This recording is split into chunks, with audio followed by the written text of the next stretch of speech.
Hello friends, आपके अपने YouTube channel खनन ज्ञान पे फिर से आप लोगों का स्वागत है। आशा करता हूँ आप लोग बहुत ही अच्छे होंगे। तो देर ना करते चलिए आज का अपना टॉपिक शुरू करते हैं। तो आज के हमारे वीडियो का जो टॉपिक है वो अंडरग्राउंड वर्किंग, ठीक है, अंडरग्राउंड वर्किंग मेथड्स। और इसमें हम लोग बोर्ड एंड पिलर मेथड्स को क्या करेंगे, डील करेंगे। और बोर्ड एंड पिलर के डेवलपमेंट जो पहला स्टेज हो उस चरण को हम लोग डील करेंगे। तो वीडियो को शुरू करने से पहले आप लोगों से रिक्वेस्ट है, इस वीडियो को प्लीज़ लाइक करें अगर आपको अच्छा लगता है तो। अगर नहीं अच्छा लगता तो प्लीज़ जो कमी है उनके लिए कॉमेंट्स करें और अपने दोस्तों के साथ शेयर करें। और जिन्होंने अभी तक चैनल को सब्सक्राइब नहीं किया है प्लीज़ सब्सक्राइब करना ना भूलें। तो चलिए शुरू करते हैं। तो सबसे पहले हम लोग बोर्ड एंड पिलर का डेफिनेशन को देखेंगे कि बोर्ड एंड पिलर मेथड होता क्या है, ठीक है। तो it is a mining system in which the mining materials is extracted across the horizontal plane, ठीक है। आप देख सकते हैं फिगर में कि एक माइनिंग मेथड जिसके मदद से हम लोग क्या करते हैं, different types of materials and minerals mine जो हमको माइन करना है उसको हम लोग क्या करते हैं, निकालते हैं, ठीक है।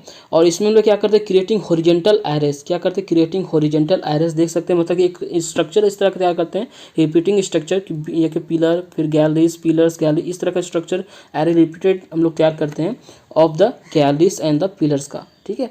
और for the deciding the size of the pillar many scientific condition are observe, ठीक है। और इस साइज जो पिलर का जो साइज होता है इसको साइज को बताने के लिए मतलब कि रखने के लिए हम लोग बहुत सारे कंडीशंस को डील करते हैं। जैसे कि आप देख सकते हो आरएमआर को, यानी कि रॉक मास रेटिंग, मतलब जो छत है उसका जो रॉक है उसका क्या कंडीशन, क्या एबिलिटीज़ है, क्या पावर सक्षमता है, उसको जियोलॉजिकल कंडीशंस वहाँ का क्या है, ठीक है। और इसके लिए क्या है, बहुत सारे रेगुलेशन जो हम लोग को पढ़ना पड़ता है, मतलब कि इसके ऊपर रेगुलेशन बना हुआ है। जैसे कि ये रेगुलेशन नंबर 111 और 123 और बहुत सारे रेगुलेशन को देखते हुए हम लोग अंडरग्राउंड वर्किंग जो बोर्ड एंड पिलर मेथड को काम में लाते हैं, ठीक है।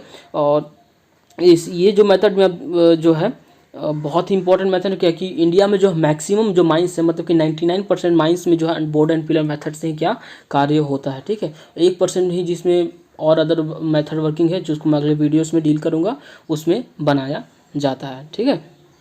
तो इसको थोड़ा सा हिंदी में देख लेते हैं जिनको नहीं समझ में आया होगा इंग्लिश में। तो जब किसी खान से, ठीक है, आसान शब्दों में अगर समझा जाए तो जब किसी खान से कोयला निकालने के रास्ते और आयताकार पिलर का निर्माण करते हुए खान को बढ़ाया जाता है, जब बनाया जाता है, इस कार्य पद्धति को हम लोग क्या बोलते हैं, बोर्ड एंड पिलर मेथड कहते हैं, ठीक है।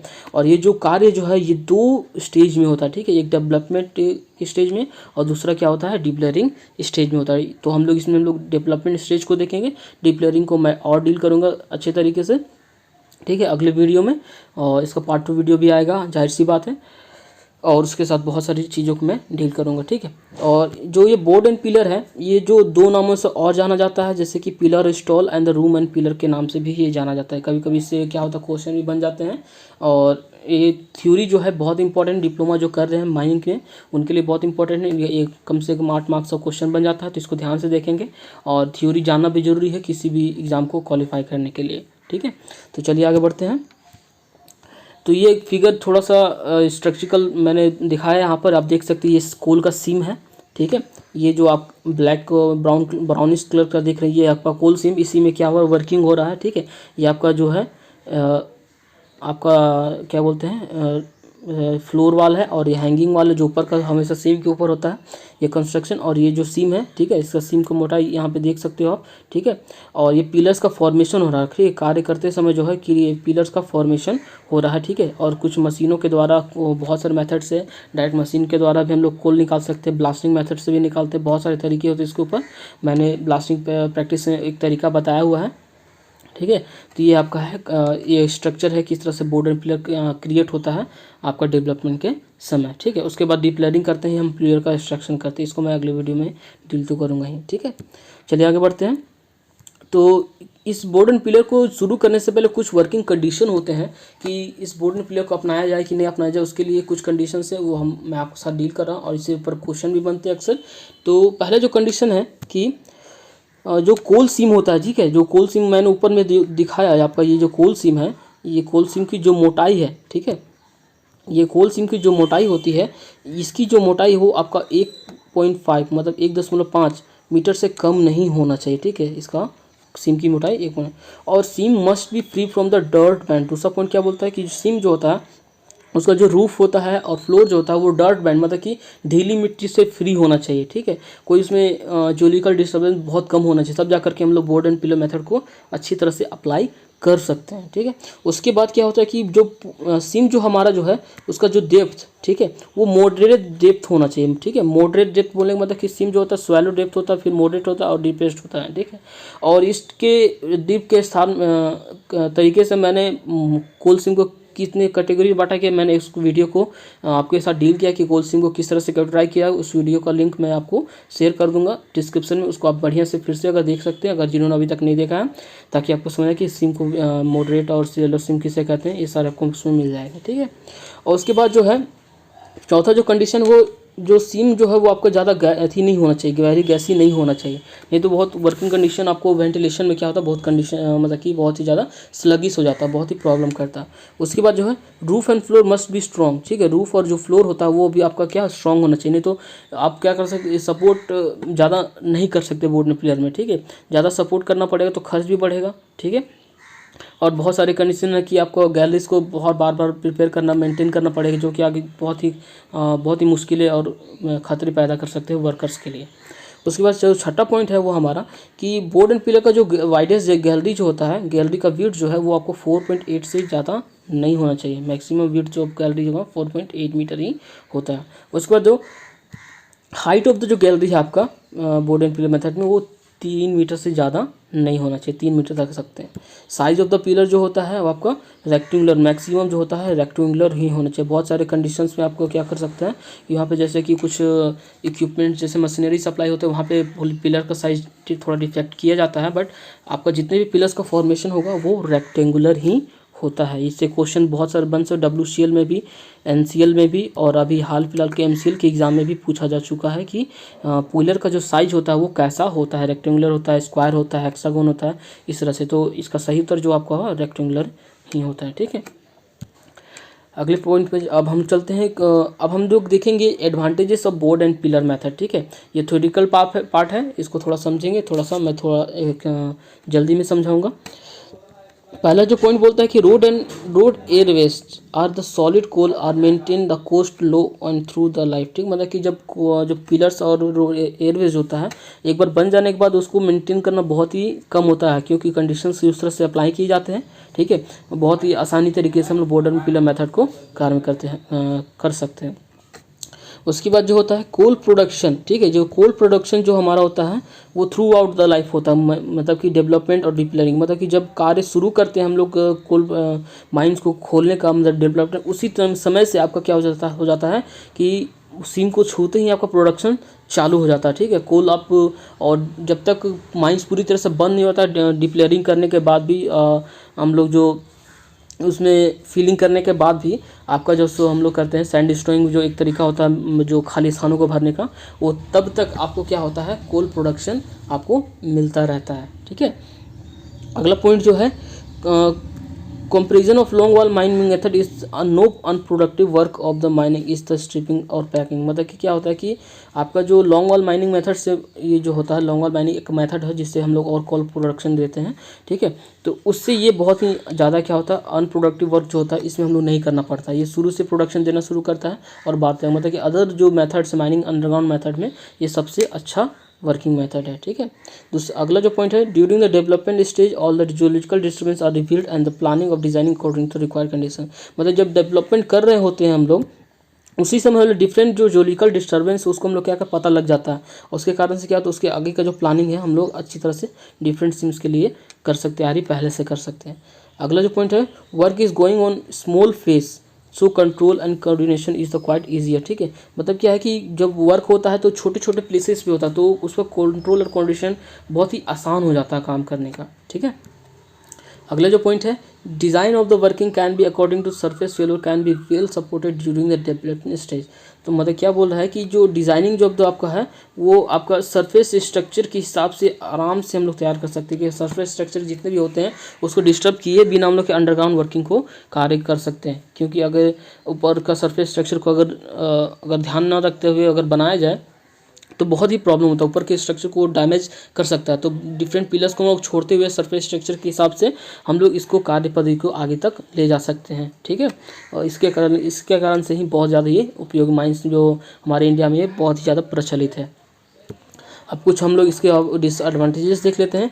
वेंटिलेशन जो होता है बहुत ही स्लगिश होता है, ठीक है। वेंटिलेशन स्लगिश मतलब बोलने का मतलब है कि हम लोग क्या होता है कि जैसे जैसे फेस ग्रोथ करता गैलरी आगे बढ़ती चली जाती है, उस तरह से वेंटिलेशन स्लगिश मतलब बहुत ही कठिनाई हो जाती है।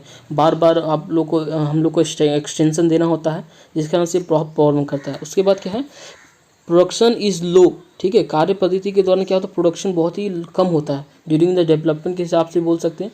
और लॉन्ग वाल मेथड में प्रोडक्शन बहुत ही ज़्यादा, एक मतलब शुरू से जब प्रोडक्शन चालू हो जाता है तो बहुत ही ज़्यादा प्रोडक्शन आपको मिलता है, ठीक है। Work supervision tough because of working going on many places. क्या वर्क सुपरविजन जो होता है अगर बहुत ही वाइड प्लेसेस पे हो रहा है, मतलब कि क्या होता है कि एक साथ हम लोग बहुत सारे फेसेस पे काम चला सकते हैं, जिसके कारण से सुपरविजन जो होता है थोड़ा सा कठिन हो जाता है। एक प्लेसेस के लिए हम लोग को अलग अलग सुपरविजन करने के लिए आदमी को एम्प्लॉय करना पड़ता है, ठीक है। उसके बाद है a great depth working is a very difficult due to the support of the roof, ठीक है। जैसे जैसे गहराई बढ़ती चली जाती है उस तरह से क्या होता है कि वर्किंग कंडीशन जो हम लोग का होता है सपोर्ट करने के लिए रूफ को, वो बहुत टफ होता चला जाता है, ठीक है। छत गिरने के चांसेस बहुत सारे हो जाते हैं। प्रेशर ऑन द पिलर्स होता है इंक्रीज करता है, ठीक है। आगे चलते हैं। Creates problem due to the subsidence on in the other seam. ऐसे क्या हो कि जैसे कि अगर हम लोग काम करके किसी सीम को पूरी तरह से खाली कर लेते हैं तो ऊपर नीचे जो वाले सीम जो होता है उस पर काम करने में बड़ी कठिनाई हो जाती है, क्योंकि उनको सपोर्ट नहीं मिल पाता अच्छी तरह से। इसके कारण से प्रॉब्लम क्रिएट करता है, ठीक है। तो बोर्ड एंड पिलर मेथड में कुछ इतने ही टॉपिक जो इंपॉर्टेंट है मैंने आपके साथ डील करी, ठीक है। अब क्या करते हैं, कुछ इंपॉर्टेंट क्वेश्चन को डील करेंगे जो हमेशा की तरह आप लोग के साथ मैं डील करता हूं, और इन क्वेश्चन को ध्यान से सुनेंगे, देखेंगे। बहुत इंपॉर्टेंट क्वेश्चन है, रिपीटेड क्वेश्चन भी है इसमें, ठीक है, जो एग्जाम में आ चुके हैं। तो आज का जो हमारा पहला क्वेश्चन है, बोर्ड एंड पिलर मेथड का दूसरा नाम क्या है। तो दूसरा नाम क्या है, तो हम अभी मैं डील कर pillar and install method, sorry pillar and install method, ठीक है। तो चलते हैं अगले प्रश्न की ओर। हमारा जो अगला प्रश्न है, बोर्ड एंड पिलर मेथड के लिए सीम की मोटाई कितने से अधिक होनी चाहिए। तो बोर्ड एंड पिलर के लिए जो हम लोग कार्य जो पद्धति जो अपनाते हैं उसके लिए सीम की मोटाई कम से कम कितनी होनी चाहिए, तो 1.5 मीटर होनी चाहिए, ठीक है। तो हमारा जो अगला प्रश्न जो है, बोर्ड एंड पिलर मेथड में पिलर का आकार कैसा होना चाहिए। तो मैंने ऊपर थ्योरी सेक्शन में आपके साथ डिस्कशन किया है कि बोर्ड एंड पिलर में जो पिलर का जो साइज है रेक्टेंगुलर होना चाहिए, ठीक है। तो ऑप्शन बी करेक्ट आंसर है। चलते अगले प्रश्न की ओर। हमारा जो अगला प्रश्न है, which seam is suitable for the board and pillar method, ठीक है। तो कौन सा सिम जो होता है डेप्थ के अनुसार हमारे बोर्ड एंड पिलर मेथड के लिए सूटेबल होता है। तो बोर्ड एंड पिलर के लिए जो हमारा सूटेबल सिम जो होता है वो होता है मॉडरेट डेप्थ वाला सिम, ठीक है। तो ऑप्शन बी सही आंसर है। चलते अगले प्रश्न की ओर। हमारा जो अगला प्रश्न है, वर्किंग फेस की अधिकतम ऊंचाई कितनी होनी चाहिए। तो मैंने ऊपर में डील किया है और रेगुलेशन 111 के अनुसार भी बताया हुआ है कि जो फेस की वर्किंग फेस की जो ऊंचाई मैक्सिमम ऊंचाई कितनी होनी चाहिए, 3 मीटर से अधिक नहीं होनी चाहिए, ठीक है। चलते अगले प्रश्न की ओर। हमारा जो अगला प्रश्न, रूफ फॉल जब सरफेस तक इफेक्ट करता है उसे क्या कहते हैं। तो रूफ फॉल तो जब सब्सिडेंस होता है, ठीक है, या फिर रूफ फॉल होता है, जैसे अंडरग्राउंड वर्किंग जब होता है तो हमारा जो छत होता है, ठीक है, अंडरग्राउंड वर्किंग में जो छत होता है वर्किंग के एरिया में जो छत जब धंसने लगता है तो ये सरफेस तक जब इफेक्ट करता है तो उसको कौन सा फॉल बोलते हैं। तो उसको हम लोग क्या बोलते हैं, मेन फॉल बोलते हैं, ठीक है। ऑप्शन बी इसका करेक्ट आंसर है। और जो सरफेस तक नहीं पहुंच पाता उसे क्या बोलते हैं, लोकल फॉल। दो तरह के फॉल होते हैं, एक लोकल फॉल होता है, एक मेन फॉल होता है। मेन होता है, मेन नहीं मेन, एन होगा, ठीक है, मेन फॉल होता है, ठीक है। चलते अगले प्रश्न की ओर। हमारा जो अगला प्रश्न है, कोल के एक्सट्रैक्शन और सपोर्ट के हटाए जाने के बाद बना हुआ खाली स्थान क्या कहलाता है, ठीक है। तो उस प्लेस को क्या कहते हैं हम लोग। तो उसका सही उत्तर क्या है, हाँ सही है, इसका सही उत्तर है गोफ। ऑप्शन ए जो है करेक्ट आंसर है, ठीक है। चलते अगले प्रश्न की ओर। हमारा जो अगला प्रश्न है, कोल सीम में बने हुए प्रॉपर रास्ते को क्या कहा जाता है। मतलब प्रॉपर रास्ता जो गोल सीम में बनता है पिलर को छोड़ करके, पिलर बनने के बाद उसे क्या कहते हैं। तो इसका सही उत्तर क्या है, गैलरी कहलाता है, ठीक है। तो सही आंसर हो जाएगा ऑप्शन बी गैलरी।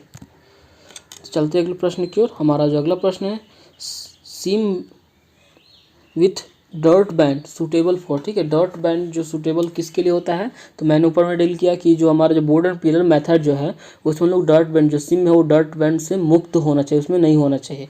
तो सूटेबल किसके लिए होता है, वो लॉन्गवॉल मेथड के लिए होता है, ठीक है। तो सही उत्तर इसका क्या हो जाएगा, ऑप्शन बी लॉन्गवॉल मेथड, ठीक है। तो अगले क्वेश्चन का हमारा जो है अगला क्वेश्चन जो है, कोल सिम की classified as a thin seam if it is thick more than, ठीक है। तो हमारा जो थिक सिम कब कहलाता है, ठीक है। तो वो इसका सही उत्तर जो क्या हो जाएगा, सही उत्तर हो जाएगा 4.5 मीटर, ठीक है। तो आपका जो मोटाई के आधार पे भी मैंने कोल का क्लासिफिकेशन किया है और उसको मैंने कोल क्लासिफिकेशन वाली वीडियो में आप लोगों के साथ डील किया है। और जिन्होंने उस वीडियो को अभी तक नहीं देखा है प्लीज़ देख ले, बहुत ही इंपॉर्टेंट वीडियो है। उसमें बहुत सारे ग्रेडिंग के हिसाब से, आपका कोल के मोटाई के हिसाब से, कार्बन परसेंटेज के हिसाब से, बहुत सारे तरीक़ों से कोल का मैंने क्लासिफिकेशन किया है और उसका टेबल आपको इस साथ में डील किया। तो उस वीडियो को जरूर देखें, उसका डिस्क्रिप्शन में जो है इस वीडियो को डिस्क्रिप्शन में आप लोगों के साथ दे रहा हूँ, ठीक है। तो इसका सही उत्तर क्या हो जाएगा, ऑप्शन डी 4.5 मीटर, ठीक है। चलते अगले प्रश्न की ओर। तो हमारा जो अगला प्रश्न है, बोर्ड एंड पिलर मेथड में पिलर का साइज किस रेगुलेशन के तहत निर्धारित किया जाता है, तो रेगुलेशन होगा, ठीक है। तो सही उत्तर क्या हो जाएगा, जी हाँ मैंने ऊपर में डील किया है, ऑप्शन ए रेगुलेशन नंबर 111, ठीक है। ये है रेगुलेशन जो है हमारा जो नया रेगुलेशन 2017 के हिसाब से आया है वही है, ठीक है। पुराने वाला के हिसाब से रेगुलेशन नंबर 99 था, पर उसको भूल जाएंगे। हमारा जो सही उत्तर हो गया हो जाएगा ऑप्शन ए रेगुलेशन नंबर 111, ठीक है। तो आज के लिए बस इतना ही। आप लोगों से आशा करता हूँ कि आप लोगों को ये वीडियो बहुत ही अच्छा लगा होगा और बहुत ही इंपॉर्टेंट टॉपिक मैंने आपके साथ डील किया, जितने वर्किंग कंडीशंस है बोर्ड एंड पिलर के लिए, और बहुत ही अच्छा आप लोग को लगा होगा और ये बहुत ही इंपॉर्टेंट है। तो आज के लिए बस इतना ही, थैंक यू।